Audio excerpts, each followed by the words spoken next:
네, 새로운 한 해가 시작되었습니다. 새해에는 좀 더 좋은 소식, 밝은 소식을 들었으면 좋겠는데 우리가 마주하고 있는 현실은 좀 녹록지 않아 보입니다. 혼란스러운 전국과 안타까운 사건과 사고들이 발생했다는 소식은 새해를 시작했지만 새해의 기분은 여전히 느끼지 못하게 만들고 있습니다. 이러한 상황에서 이제 저한테 성도님들께서 이제 들려주시는 이 소식도 좀 제 마음을 안타깝게 만들었는데요. 지난 연말에 이제 제가 섬기고 있는 초장의 집사님의 남편이 이 폐암으로 고생을 하고 계셨어요. 그래서 병원에서 더 이상 해줄 것이 없다는 이야기를 들으시고 삶을 정리하고 계셨고, 제가 한 약 한 달 반 정도 전에 이 댁으로 찾아뵙고 그분과 이제 교제를 나눴는데, 그렇게 이제 그분과 교제하고 날이 따뜻해지면 제가 다시 한번 찾아뵐 테니까 그때 꼭 만나 뵙고 인사 나눠요라고 이렇게 인사를 하고 왔었는데, 이제 새해가 지나고 송구영신 예배를 드리고 이제 집에 와서 피곤하니까 잠을 자잖아요. 잠자고 일어났는데 그 집사님으로부터 연락을 받았어요. 폐암으로 고생하시던 남편분께서 임종실로 옮기셨다는 소식을 받고, 그렇게 새해 첫날인 1월 1일에 저는 병원에 찾아가서 그 성도님을 이렇게 찾아뵈었습니다.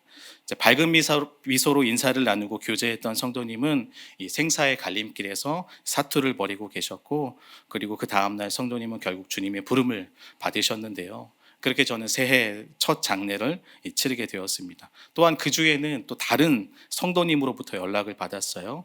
조금 어떤 성도님 가정이 좀 힘든 상황이어서 목사님 한번 만나줬으면 좋겠다고. 그래서 제가 만나도 뭐 특별한 거 도와드릴 수 있는 게 없는데 그래도 한번 만나주셨으면 좋겠다고. 그래서 이제 각 약속을 잡고 그 가정을 만났습니다. 근데 성도님의 이야기를 이제 듣기 시작하는데 제가 들으면서 점점 마음이 힘들어지는 거예요. 왜냐하면 도대체 어떻게 이 시간들을 견뎌 오셨을까라는 생각을 하니까 막 제 마음이 무너지는데, 이분들의 마음은 과연 어떠했을까라는 생각을 하니까 제가 막 마음이 너무 힘들고 어려웠던 거죠. 연초부터 이렇게 어려운 가정들의 이야기들, 상황을 보면서 마음이 되게 무거웠습니다. 이제 제가 감당할 수도 없는 이제 버거운 일이었고, 또 목회자잖아요. 목회자로서 뭔가 돕고 싶은데 제가 할 수 있는 것들이 아무것도 없는 거예요. 그래서 제가 할 수 있는 건 좀 하나님한테 토로하는 거니까 하나님 앞에 나아가서 제 마음을 막 토로하기 시작했습니다. 하나님, 제가 감당하기엔 너무 버겁습니다. 목사로서 제가 할 수 없는 게 너무 답답하기도 하고요. 하나님 어떻게 하면 좋겠냐고 막 하나님께 이렇게 마음을 토로하면서 좀 그 가정의 상황들을 좀 도와주시기를 간구를 했는데요. 그렇게 한참 동안 좀 하나님이랑 씨름을 하다가 하나님 앞에 토로하고 있을 때 제 안에 이렇게 이런 말씀이 떠올랐어요. 너희는 가만히 있어 내가 하나님 됨을 알지어다라는 말씀이 떠올랐고, 제가 그래서 소망이 그거밖에 없잖아요. 그래서 그 말씀을 붙잡고 기도하기 시작했어요.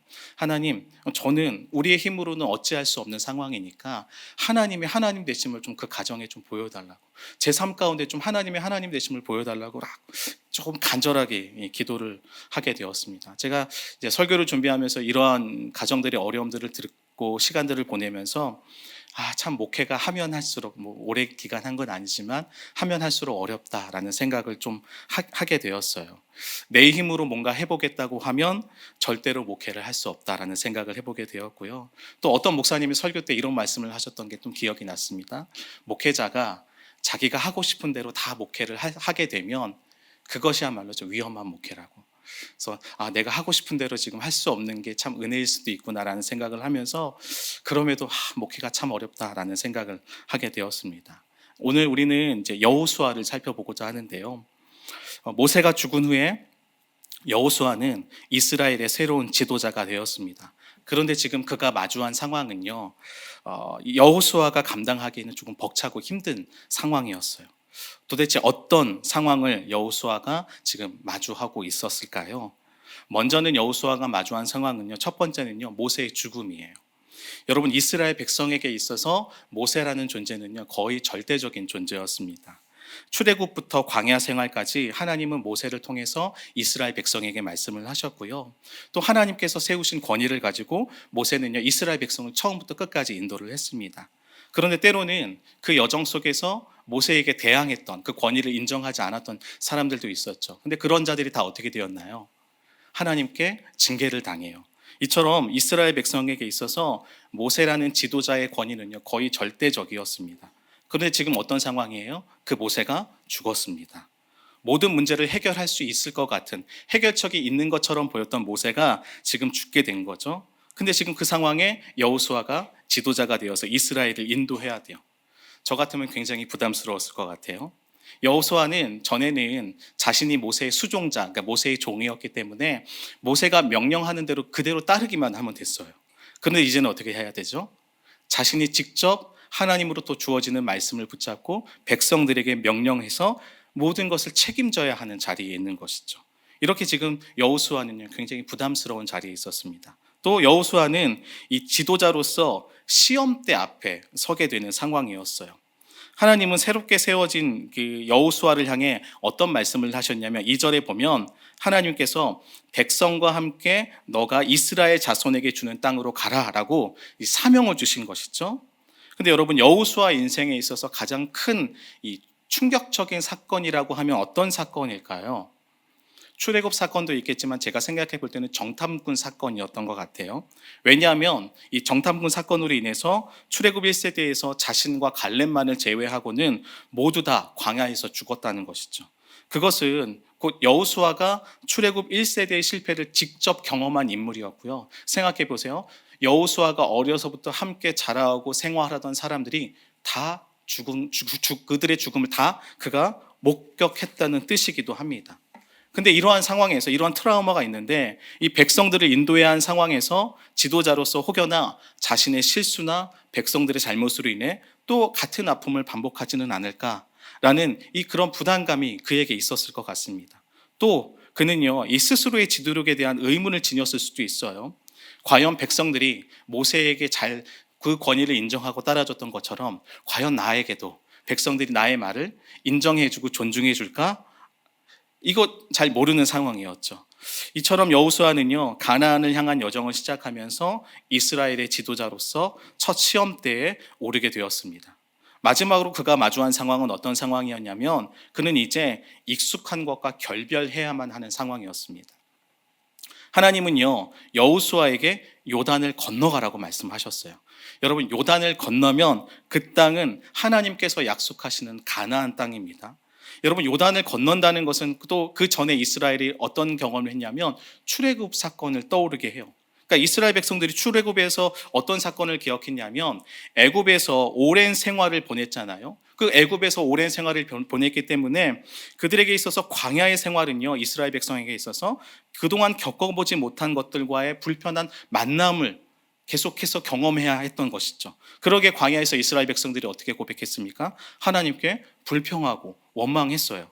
그런데 비록 그들이 불순종으로 인해서 지금 광야에서 오랜 기간 동안 거의 38년이라는 기간 동안 생활하면서 그들이 이제 광야에서 지내기 어느 정도 익숙한 상황이 되었습니다. 그런데 그들이 가야 하는 가나안은 어떤 곳입니까? 이제껏 경험해 보지 못한 새로운 미지의 땅이에요.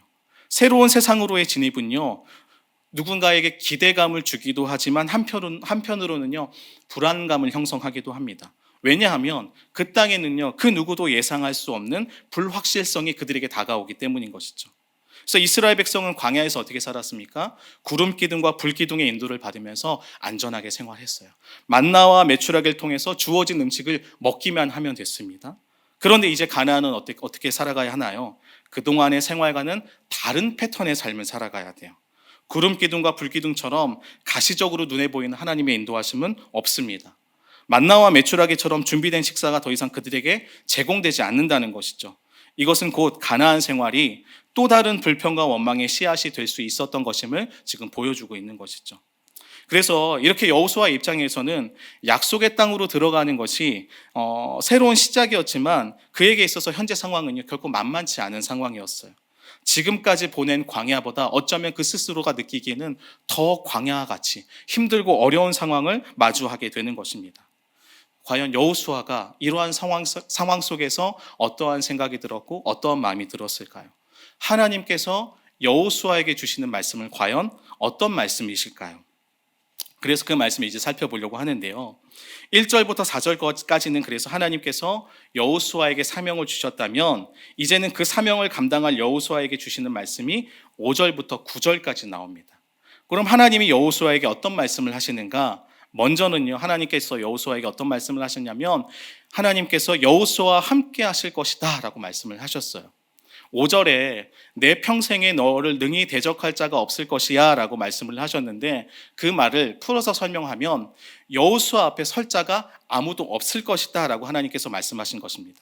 이것은 곧 하나님께서 내가 모세 이후에 여호수아를 내가 지도자로 세웠어 라는 것을 확인시켜주는 말씀이에요.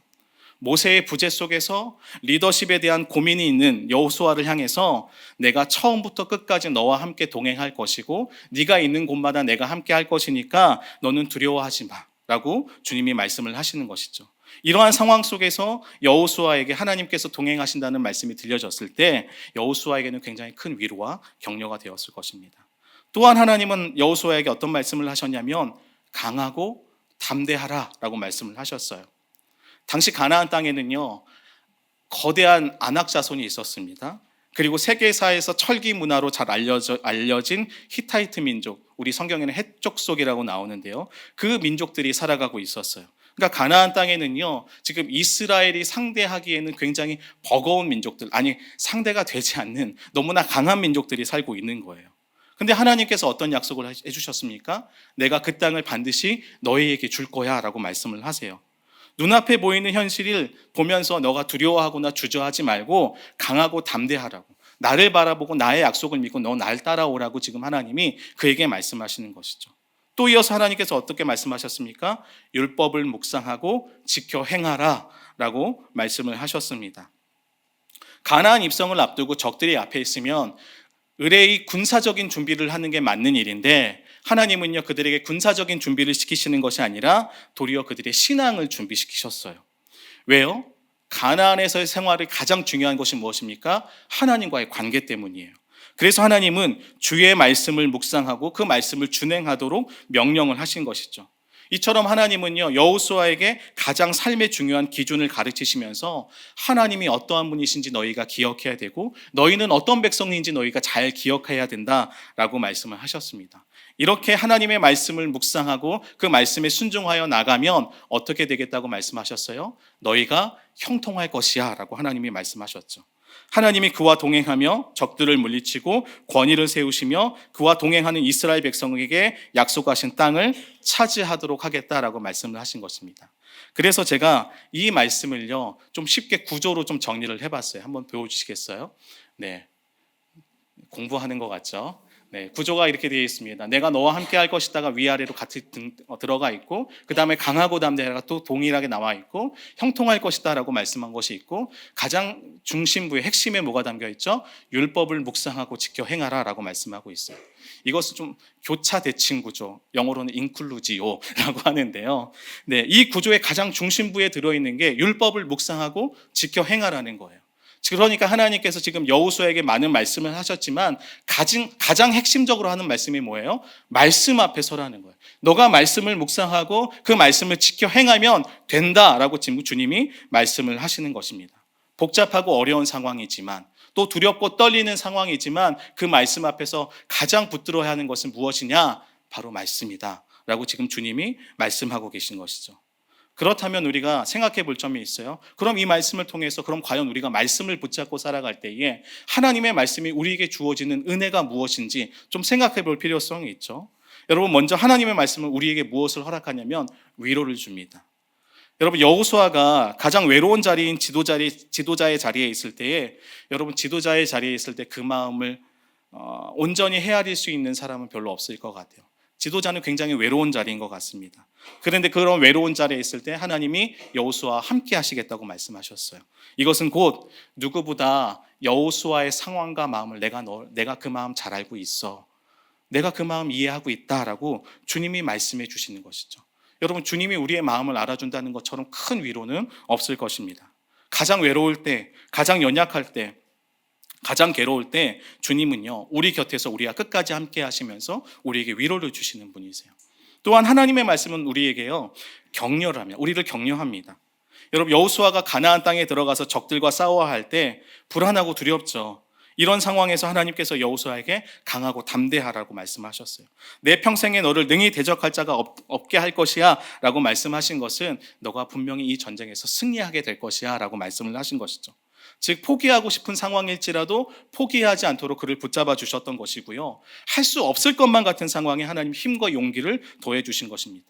여러분, 이처럼 하나님의 말씀은요, 우리가 사명을 감당할 수 있도록 우리를 격려해 주고 우리를 일으켜 주는 그런 역할을 한다는 것이죠. 그리고 하나님의 말씀은 우리에게 무엇을 주냐면 소망을 줍니다. 여호수아가 미지의 땅을 걸어가면서 이 불확실한 미래를 살아가는 것 같아도 하나님께서 뭐라고 말씀하셨어요? 반드시 내가 그 땅을 너희에게 주겠다라고 말씀하셨습니다. 여러분, 하나님은요 반드시 그 약속을 지키시는 분이십니다.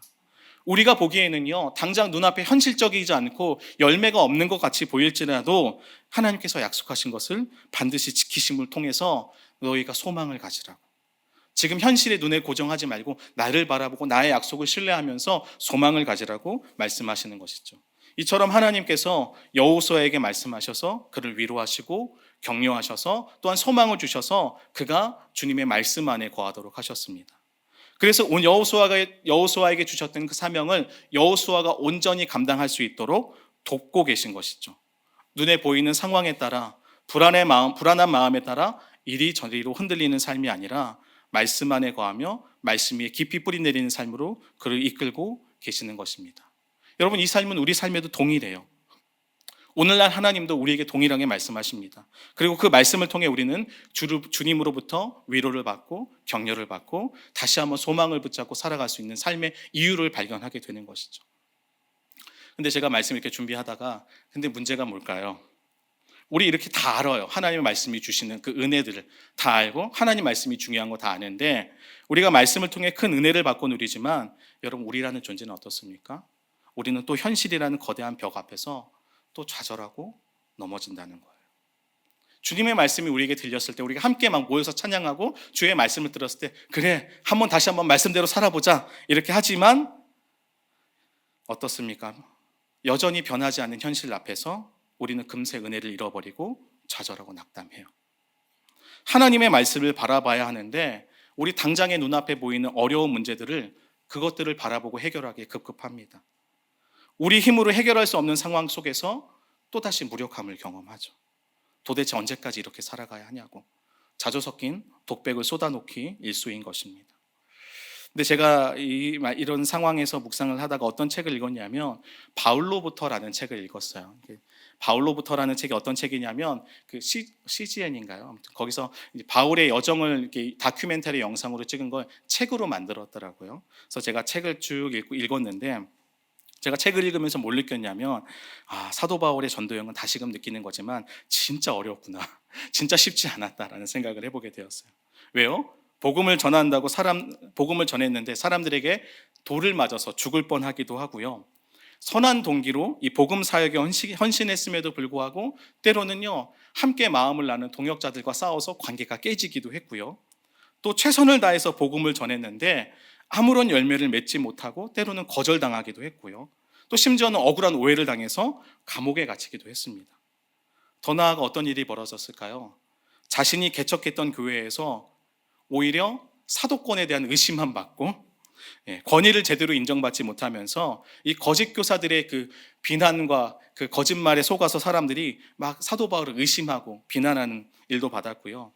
또 복음 위에 굳게 세워져야 할 교회들이 그 복음을 따라가는 것이 아니라 잘못된 복음에 의해서 변질되고 분열하는 등 사도 바울 입장에서는 에이씨 모르게 다 때려쳐 이러고 싶은 마음이 크지 않았을까라는 생각이 들 정도로 그의 인생의 여정 속에서 참 힘들고 어려운 시간들을 보냈습니다.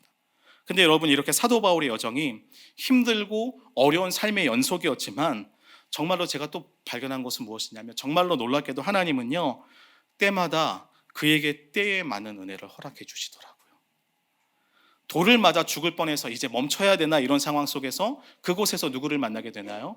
자신의 영적인 아들이었던 디모데를 만나게 되고요.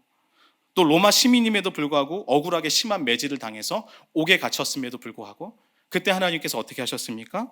그들을 지키던 간수가 회심해서 하나님을 만나는 놀라운 은혜들을 경험했고 또 그 하나님의 은혜를 경험했던 사람들이 함께 모여 그곳에 또 교회가 개척되어지고 세워진 은혜를 누렸기 때문인데요. 이처럼 하나님은요 사도 바울의 인생의 고비마다 그의 삶에 개입하셔서 역사해 주셨어요.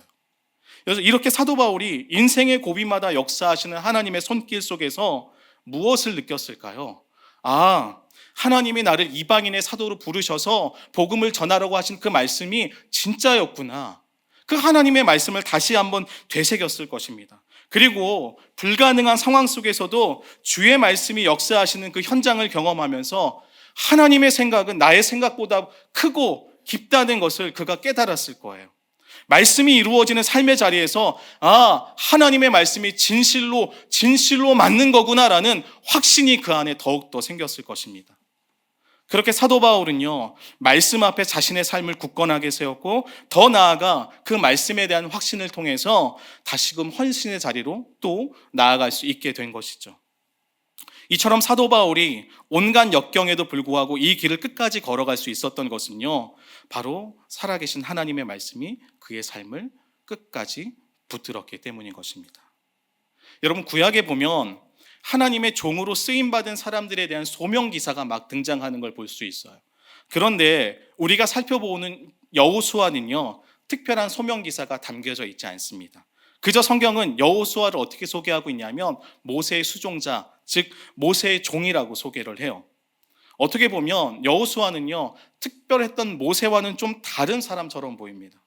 근데 제가 이 말씀을 읽다가 저에게 이게 큰 위로가 되었어요. 여호수아의 특별하지 않음이 저한테 되게 큰 위로가 되었어요.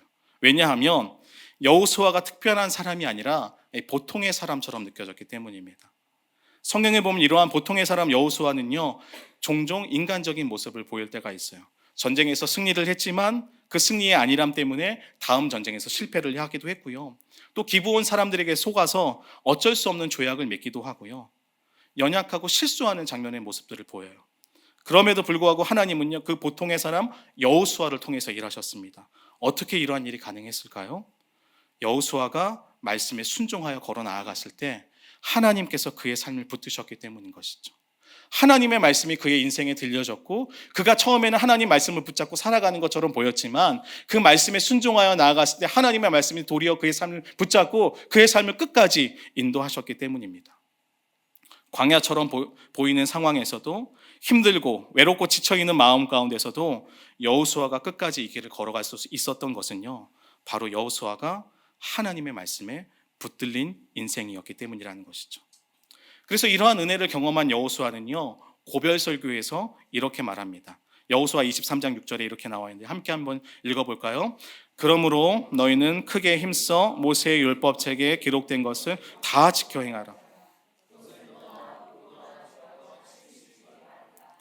여호수아는요, 자신이 요단을 건너 가나안 땅으로 나아가야 하는 그 거룩한 부담감, 여러 가지 힘들고 어렵고 버거운 상황에서 하나님께서 자신에게 들려주셨던 그 말씀을 지금 자신의 후손들에게 그대로 전달하고 있습니다. 왜 그랬을까요? 이 말씀이 여호수아를 살렸고 이스라엘 백성 전체를 살린 말씀이기 때문입니다. 그러기에 여호수아는 자신의 뒤를 이어 그 길을 따라가야 하는 백성들을 향해서 이 이야기를 전달했던 것이죠. 마지막으로 우리 여호수아 24장 29절을 읽어볼까요? 시작. 이 일 후에 여호와의 종 눈의 아들 여호수아가 120 죽음에. 네, 처음에 여호수아가 누구의 종으로 소개되었나요? 모세의 종으로 소개되었다가 마지막에는 여호와의 종으로 소개되고 있어요. 모세가 여호와의 종으로 인정받았던 것처럼 여호수아 역시 여호와의 종으로 인정받고 있는 것입니다. 이것은 곧 하나님께서 여호수아의 삶을 인정하신 것이고요, 누구보다 여호수아가 하나님과 친밀한 관계였다는 것을 드러내고 계신 것이죠. 이처럼 여호수아는요, 말씀에 붙들린 인생으로 살아가면서 누구보다 하나님을 더욱 알아가고 누구보다 더욱더 주님과 친밀한 삶을 살았습니다. 보통의 사람이어서 부족함과 연약함이 있었지만 하나님의 말씀 앞에 서서 말씀에 순종하여 나아간 여호수아를 하나님께서 귀히 여기셨음을 우리는 알 수 있는 것이죠. 그에게 여호와의 종이라는 칭호는요, 가장 영광스러운 상급이었을 것입니다. 사랑하는 성도님들, 여호수아가 마주했던 그 답답하고 버거운 현실처럼 오늘을 살아가는 우리의 삶도 별반 다를 것이 없는 것처럼 보일 때가 많습니다. 이러한 상황 속에서 하나님 앞에서 우리의 마음을 지킨다는 것 쉽지 않죠. 또 하나님 말씀대로 살아간다는 것 결코 쉬운 일이 아니라는 것을 알고 있습니다. 그러나 여러분, 하나님께서 보통의 사람 여호수아를 붙잡아 주셨던 것처럼 그 하나님은 오늘도 우리 삶에 동일하게 일하시는 분이심을 우리는 믿어야 할 것입니다. 왜요? 하나님 오늘도 우리에게 말씀하시는 분이시기 때문이고요. 광야와 같이 힘들고 어려운 인생 가운데 말씀하실 뿐만 아니라 그 말씀을 통해 하나님 오늘도 우리를 위로하시고 우리를 격려하시고 우리에게 소망을 주시기 때문입니다. 하나님은 때마다 가장 적절한 은혜로 우리 삶에 개입하시고 우리 삶을 끝까지 인도해 주실 것입니다. 그러기에 우리는 어떻게 살아야 합니까? 다시 말씀 앞에 서는 자들이 되어야 합니다. 그 말씀을 순종하고 그 말씀에 묵상하며 주님과 함께 더불어 살아가야 하는 것이죠. 우리 모두가 주님과 끝까지 힘들어도 이 길을 걸어가는 그런 은혜의 사람들이 되었으면 좋겠습니다. 함께 기도하겠습니다.